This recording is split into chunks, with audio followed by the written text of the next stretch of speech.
नमस्कार, जनता टीवी देख रहे हैं आप, आपके साथ मैं हूं अंजलि भंडारी। तो हिमाचल विधानसभा के मॉनसून सत्र के चौथे दिन इस बीच एक बड़ी खबर आ रही है, बड़ी जानकारी आपको बता दें। बड़ी खबर आ रही है, विधानसभा सत्र का आज 5वां दिन। बड़ी और अहम जानकारी इस बीच आज भी सदन में हंगामे के आसार बने हुए हैं। तो कृषि वानिकी विश्वविद्यालय संशोधन बिल पर हंगामा, सदन में आएंगे 2 धन्यवाद आकर्षण प्रस्ताव। ये इस वक्त की बड़ी खबर, विधानसभा सत्र का आज 5वां दिन। तो आज भी सदन में हंगामे के आसार बने हुए हैं। ये इस वक्त की बड़ी खबर, कृषि वानिकी विश्वविद्यालय संशोधन बिल पर हंगामा, सदन में आएंगे 2 ध्यान आकर्षण बिल। तो विधानसभा सत्र का आज 5वां दिन।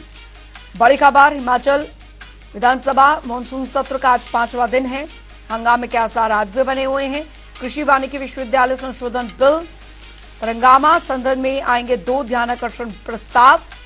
तो विधानसभा सत्र का आज 5वां दिन है। बड़ी खबर, आज भी सदन में हंगामे के आसार बने हुए हैं। कृषि वानिकी विश्वविद्यालय संशोधन बिल पर हंगामा, ये इस वक्त की बड़ी खबर, सदन में आएंगे 2 ध्यानाकर्षण प्रस्ताव। ये इस वक्त की बड़ी खबर, विधानसभा सत्र का आज 5वां दिन है। तो आज भी हंगामे के आसार बने हुए हैं। रॉबिन शर्मा संवाददाता शिमला से हमारे साथ जुड़ गए हैं ज्यादा जानकारी के साथ। रॉबिन, हिमाचल प्रदेश विधानसभा सत्र का आज 5वां दिन है, आज भी हंगामे के आसार बने हुए हैं सदन के भीतर। जी बिल्कुल, 5वां दिन है और लगातार हमने देखा है कि पिछले 4 दिनों में विधानसभा के अंदर पक्ष विपक्ष के बीच जबरदस्त है गेम देखने को मिली है। मुद्दा फिर चाहे आपदा का रहा हो या दूसरे विभिन्न मुद्दे। कल भी हमने देखा कि श्वेत पत्र लाने के बाद जिस तरह से हंगामा सदन के अंदर हुआ, वो एक अलग रूप देखने को मिला, जहां पर वेल तक पहुंच गए थे भाजपा के जो विधायक है, विपक्ष के विधायक, और खूब उन्होंने नारेबाजी की। और इसको लेकर जो बात चल रही है वो सरकार की ओर से ये भी कहा जा रहा है कि हम विपक्ष के विधायकों की ओर से के लिए निंदा प्रस्ताव भी कराएंगे। तो इस तरह का भी अभी बात चल रही है। खैर, आज जो मॉनसून सत्र का 5वां दिन है, आज की बात करें तो आज भी प्रश्नकाल के साथ ही जो है सदन की शुरुआत होगी। लेकिन इसके साथ 2 आज महत्वपूर्ण बात यह है कि 2 नियम 62 के तहत ध्यान आकर्षण प्रस्ताव लाए गए हैं। इसमें एक विधायक चैतन्य शर्मा की ओर से लाया गया है, दूसरा सुरेंद्र शौरी की ओर से लाया गया है। इसके अलावा एक नियम 130 के तहत भी प्रस्ताव रखे गए हैं, जिसमें जी राम कटवाल, राजेश धर्मानी और विपिन सिंह परमार जो है प्रस्ताव विभिन्न मुद्दों को लेकर। और इसके अलावा नियम 61 के तहत भी आधे घंटे की चर्चा होगी। ये नियम 61 के तहत उन पर चर्चाएं होती हैं जो प्रश्न या उत्तर के समय जो बातें आई हो और उन पर चर्चा मांगी गई हो। तो ऐसे विषयों पर भी आज चर्चा होगी और DS ठाकुर और डॉक्टर जनक राज की ओर से प्रस्ताव लाया गया है। अब देखना ये होगा कि प्रश्नकाल के बाद स्थिति की सोच मूर्ति है, क्योंकि कल हमने देखा कि पहले श्वेत पत्र को लेकर भाजपा की ओर से वॉकआउट किया गया। इसके बाद जब वानिकी और कृषि और वानिकी विश्वविद्यालय से जुड़ा एक जो प्रस्ताव है वो कृषि मंत्री लेके आए थे, तो इसके विरोध में पहले वेल के अंदर जबरदस्त नारेबाजी हुई और विधायक जो है भाजपा के वो चेयर तक पहुंच गए थे। जिसके बाद उन्होंने जब ये प्रस्ताव पारित हुआ शोर शराबे के बीच, तो उन्होंने वॉकआउट भी कर दिया। तो इस तरह का जो कल दृश्य देखने को मिला, आज किस तरह की स्थिति बनती है इसको ये देखना दिलचस्प होगा, क्योंकि विपक्ष जो है वो लगातार हमलावर है और लगातार इस बात को कह दे रहा है, सरकार को बख्शने के मूड में नहीं है। तो सरकार भी लगातार विपक्ष पर हमलावर है। दो तरफा जो प्रहार का जो दौर चला है, ये आज किस दिशा में जाएगा देखना दिलचस्प होगा। जी चलिए, बहुत बहुत शुक्रिया रॉबिन शर्मा इस तमाम जानकारी के लिए। आप इस खबर पर नजर बनाए रखें, हम आपसे आगे भी अपडेट लेते रहेंगे।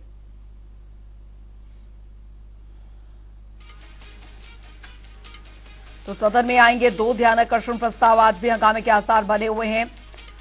हिमाचल प्रदेश विधानसभा का मॉनसून सत्र का 5वां दिन है आज भी सदन के अंदर हंगामे के जो आसार बने हुए हैं। कृषि वानिकी विश्वविद्यालय संशोधन बिल पर हंगामे के आसार बने हुए हैं। सदन में 2 ध्यानाकर्षण प्रस्ताव आएंगे।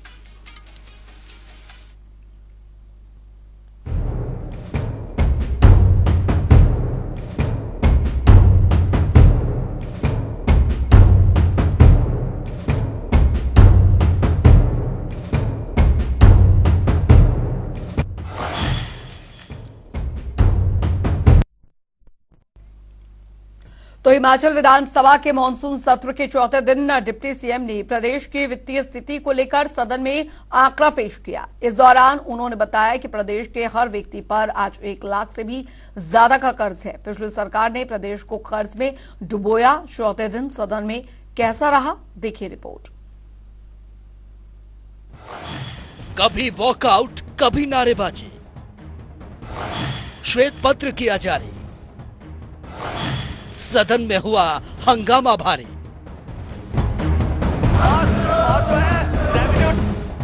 तीन दिन तक हिमाचल विधानसभा मॉनसून सत्र में आपदा पर चल रही चर्चा के बाद चौथे दिन सदन में अलग ही माहौल देखने को मिला।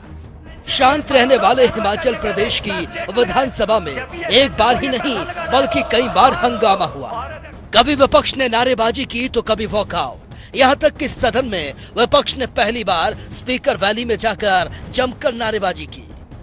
उप मुख्यमंत्री मुकेश अग्निहोत्री ने सदन में वित्तीय अनियमितताओं पर श्वेत पत्र सदन में रखा, जिसके बाद विपक्ष ने हंगामा करना शुरू कर दिया।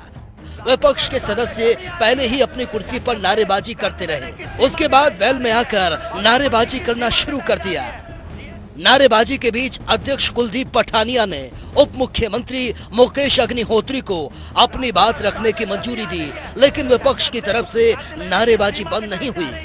फॉरेन फंडिंग की सीमा घटाई जा रही है, जीएसटी का पैसा आएगा नहीं, और जो है रेवेन्यू डेफिसिट ग्रांट जो है कम मिल रही है। उप मुख्यमंत्री मुकेश अग्निहोत्री ने कहा, पूर्व सरकार ने चुनाव जीतने के लिए धन का दुरुपयोग किया। भारतीय रिजर्व बैंक की रिपोर्ट के अनुसार देश में सबसे ज्यादा कर्ज लेने वाले राज्यों में हिमाचल प्रदेश 5वें नंबर पर है। हिमाचल प्रदेश में हर पैदा होने वाले बच्चे पे 1,02,818 रुपए का कर्जा है। हर पैदा होते हुए बच्चे नहीं। जब आप सत्ता में आए थे तो उस समय ये 66,000 था। 66,000 था जब आप सत्ता में आए थे, और आपके वित्तीय प्रबंधन के चलते, कुप्रबंधन के चलते हर हिमाचली पे 1,02,818 रुपए का कर्जा खड़ा हो गया अध्यक्ष महोदय। और ये जो डॉक्यूमेंट है ये अध्यक्ष महोदय लगभग 25 साल के बाद बना है, और व्हाइट पेपर जो आया है, हमने वायदा किया था हिमाचल प्रदेश की जनता से, तो हम इसको सदन में लेके आए हैं। हम 1 लाख करोड़ को टच करने जा रहे हैं।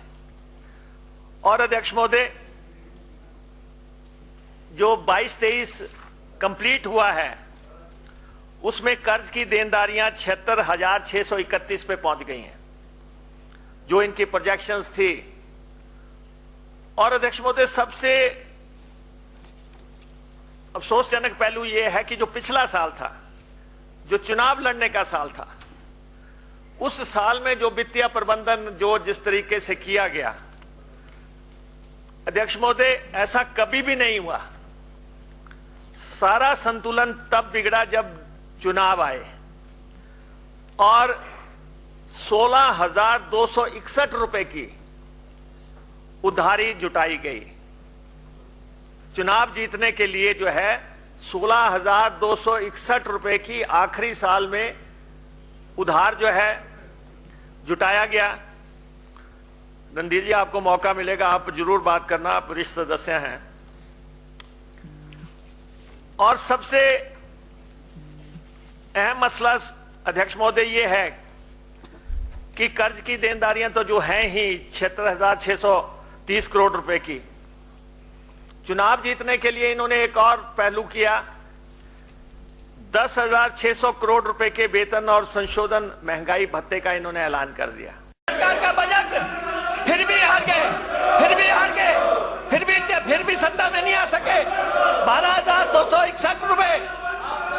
अध्यक्ष महोदय, बीबीएमबी का हिस्सा ये लेके नहीं आ सके। 70 राष्ट्रीय राजमार्ग, उनमें कोई प्रगति नहीं हुई। रेल लाइनों को कोई मदद नहीं हुई। शराब की दुकानों को ये नीलाम नहीं किया इन्होंने, और बिजली परियोजनाओं को स्टैगर करने का इनके ऊपर आरोप है। और इनकी वित्तीय अदूरदर्शिता एवं ऐसी नीतियों की वजह से आज अध्यक्ष महोदय, जो आज हिमाचल की दुर्गत बनी है वो इनकी बदौलत बनी है। इस दौरान नेता प्रतिपक्ष जयराम ठाकुर ने कहा प्राइवेट मेंबर्स डे तय किया गया था और इस दौरान कोई भी ऐसी चर्चा नहीं हो सकती थी, लेकिन सत्ता पक्ष को वित्तीय मामलों पर चर्चा करने की मंजूरी दे दी गई। उसके अंतर्गत आज के दिन का जो बिजनेस समर्पित होता है, जो माननीय सदस्य ने अपना रेजोल्यूशन दिया होता है और उस पर भी लॉटरी होती है, लॉटरी में भी 20 में से 10 में से 2 उसमें से आज के दिन चर्चा के लिए निर्धारित हुए हैं। और उसके बावजूद उस सारे बिजनेस को, उस सारे जो लिस्टेड बिजनेस है, उससे हट करके इस चर्चा को आज यहां लगाना, इसको कल लगाते, परसों लगाते, समझ में आता है। लेकिन आज के दिन ये सदस्यों के जो अधिकार हैं उसमें समझता हूं कि उसका हनन हुआ है। ये श्वेत पत्र सिर्फ 5 साल का क्यों है? पिछली 5 साल का भी लाते तो कंपैरिजन करते, हम देखते कि भाई आपकी सरकार जो पूर्व में कांग्रेस की रही है, जिसमें आप उद्योग मंत्री थे, उस वक्त आपने बेहतर ढंग से क्या किया है, हम भी उससे सीखते। लेकिन ये सीधा राजनीतिक मकसद के साथ ये सारा ये जो है वो एजेंडे के साथ लाया गया है। इसलिए मैं कह रहा हूं कि हम आपकी बात से बिल्कुल भी सहमत नहीं है, सिर्फ और सिर्फ राजनीतिक मकसद के साथ।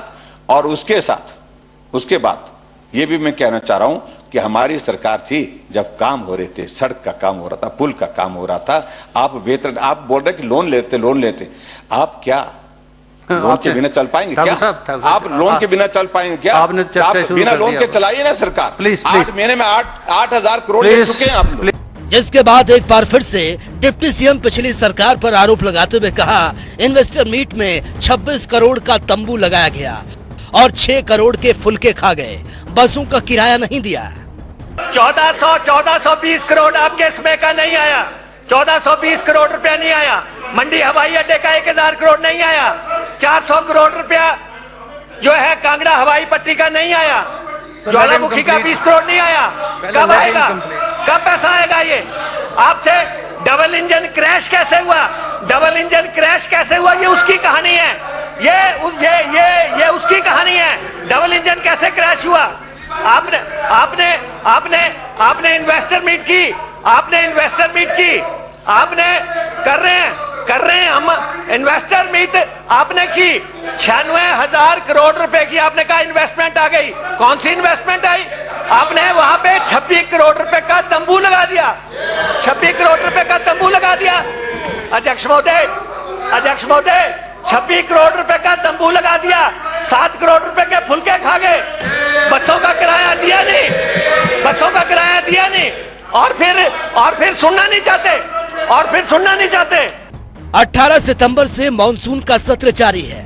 पिछले दिनों सदन में जहां आपदा से लेकर डिनोटिफाई के मुद्दे पर चर्चा हुई, वहीं चौथे दिन सदन में कई विभागों के ठेकेदारों की पेमेंट नहीं मिलने पर दोनों सदनों के बीच जमकर तीखी नोकझोंक भी हुई। हिमाचल डेस्क, जनता टीवी।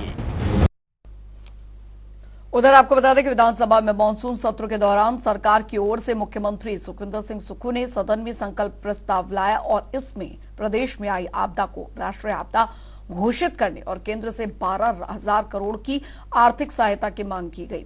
अब इसको लेकर प्रदेश में सियासत भी गर्म हो गई है। पीडब्ल्यूडी मंत्री विक्रमादित्य सिंह ने प्रस्ताव पर भाजपा की चुप्पी को आड़े हाथों लिया है और विक्रमादित्य सिंह ने कहा है कि भाजपा की विरोधाभासी राजनीति का चेहरा साफ हो गया है।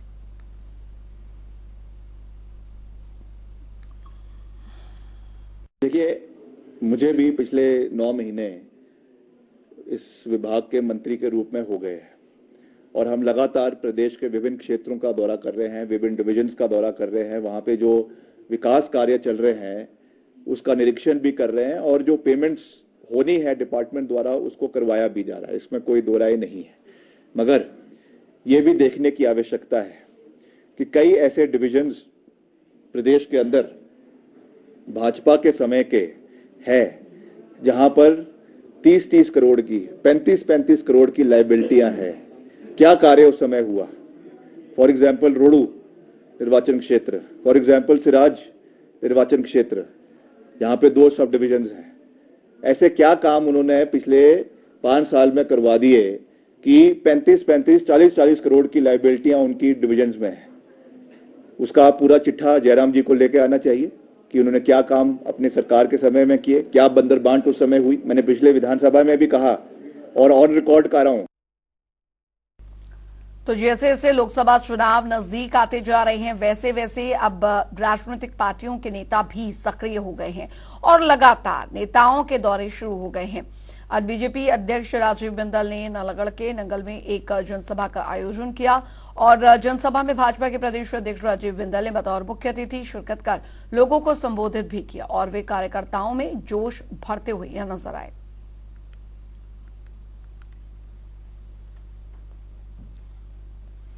उधर हिमाचल प्रदेश में कानून व्यवस्था, महंगाई, भाई भतीजावाद और सरकारी संस्थानों को बंद करने के विरोध में अब 25 सितंबर को प्रदेश भाजपा विधानसभा का घेराव करेगी। तो वहीं इस दौरान कांग्रेस सरकार से 10 गारंटी को लेकर भी सवाल पूछे जाएंगे। कुल्लू भाजपा के जिला अध्यक्ष अरविंद चंदेल ने बताया कि प्रदेश में अब सुखी नहीं बल्कि सुखी यानी कि ड्राई सरकार है और चंदेल ने कहा कि कांग्रेस सरकार ने सत्ता में आते ही अब भाई भतीजावाद को बढ़ावा देना भी शुरू कर दिया है।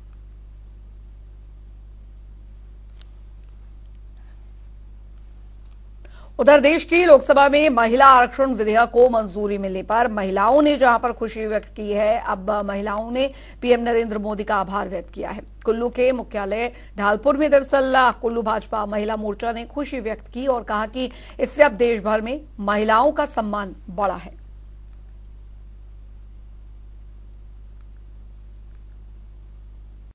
माननीय यशस्वी प्रधानमंत्री श्री नरेंद्र मोदी जी का हम बहुत बहुत धन्यवाद करते हैं। इस नए भारत में, नए संसद में जो महिला सशक्तिकरण का प्रधानमंत्री जी ने महिला आरक्षण विधेयक जो अभी पेश किया है, उसके लिए हम सभी बहनें हमारे जिला कुल्लू की, प्रदेश की और देश की समस्त बहनों की तरफ से मैं नरेंद्र मोदी जी का बहुत बहुत आभार व्यक्त करती हूँ। प्रधानमंत्री नरेंद्र मोदी जी ने सबसे पहले वहाँ पे नारी शक्ति रूपी लक्ष्मी के लिए जो एक विधेयक रखा, वहाँ पे नारी शक्ति वंदन के नाम से, उसका भारत की समस्त महिलाएं स्वागत करती हैं। उधर अंतर्राष्ट्रीय कुल्लू दशहरा उत्सव के आयोजन को लेकर लगातार जिला प्रशासन की ओर से तैयारियां की जा रही हैं। तो वहीं आज सीपीएस सुंदर सिंह ठाकुर ने भी दशहरा उत्सव के आयोजन स्थल का जायजा लिया, जहां उन्होंने इस साल के होने वाले दशहरे की तैयारियों का निरीक्षण किया और कहा कि इस बार का दशहरा अपने अंतर्राष्ट्रीय स्वरूप को दर्शाता हुआ नजर आएगा। साथ ही ऐतिहासिक कला केंद्र में बाहर से आने वाले पर्यटकों के लिए नई व्यवस्था के तहत ऑनलाइन टिकट खरीदने का प्रावधान रखा गया है। पुराने जो कला केंद्र का स्थान है उसमें कोई भी टिकटेड प्रोग्राम नहीं होगा। यहाँ पे कुछ जो है टूरिस्ट की सुविधा के लिए और सीनियर सिटीजन्स की सुविधा के लिए कुछ एक प्रावधान किए गए हैं जो कि एक पेड होंगे। वो जो है जो आम स्टैंड बनते थे उसमें से कोई भी टिकटेड प्रोग्राम, कोई भी टिकटें नहीं उसमें ली जाएगी। ये मैं साफ करना चाहता हूँ। सिर्फ एक अलग से कुछ जगह यहाँ पे बनाई जा रही है जिसमें लगभग जो एडिशनल अतिरिक्त जगह बनाई जा रही है उसको पर्यटकों की सुविधा के लिए ऑनलाइन रखा जाएगा और वो जो है वो पेड होगी। चलिए इसी के साथ हिमाचल प्रदेश की खबरों में अभी के लिए फिलहाल इतना ही। आप बने रहिए जनता टीवी के साथ। नमस्कार।